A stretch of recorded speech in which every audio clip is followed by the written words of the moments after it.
আমি গুঞ্জন শুনতেছি যে ঠাকুরগাঁও 1 আসনে শূন্য ঘোষণা করা হয়েছে। এখানে ঠাকুরগাঁও 1 আসনে ওখানে উপনির্বাচন হবে।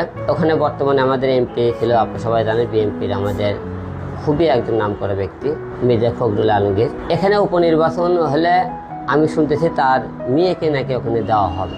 যে আমার প্রশ্ন ভাই, দেশের জনগণ হয়তো অনেকে নেগেটিভ নিতে পারে, পজিটিভ নিতে পারে, আমি জানি না। আমার কথা তো অনেকে আবার ভুল হয়, আর অনেকে কয় হিরো ছোটো মুখে বড় কথা বলে।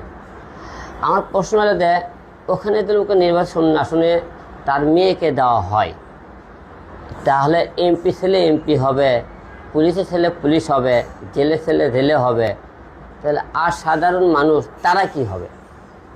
আপনারা একটা আসন ছেড়ে দিয়ে ওই আসনটা আপনারাই নেন, তাহলে আমাদের মতো যারা জনগণ আছে, যারা এমপি নির্বাচন করতে চায়, আরও অন্য দলের নির্বাচন করতে চায়, তাদের কি হবে?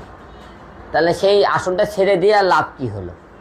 যে নির্বাচনে তা মনে করেন এমপি ছেলে এমপি হয়, মন্ত্রী ছেলে মন্ত্রী হয়, তাহলে এদেশের নির্বাচন না করে মৌখিকভাবে ঘোষণা দেওয়াই ভালো আমার মনে হয়।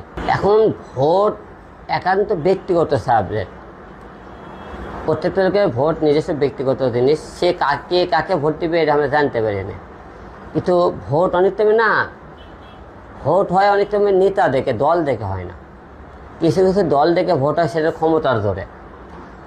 ভোটার দলের মধ্যে ক্যান্ডিডেটদের মুখে যোগ্য ব্যক্তি হয় কি অযোগ্যই হোক, মনের মতো প্রার্থী দল হয়, সে তাকে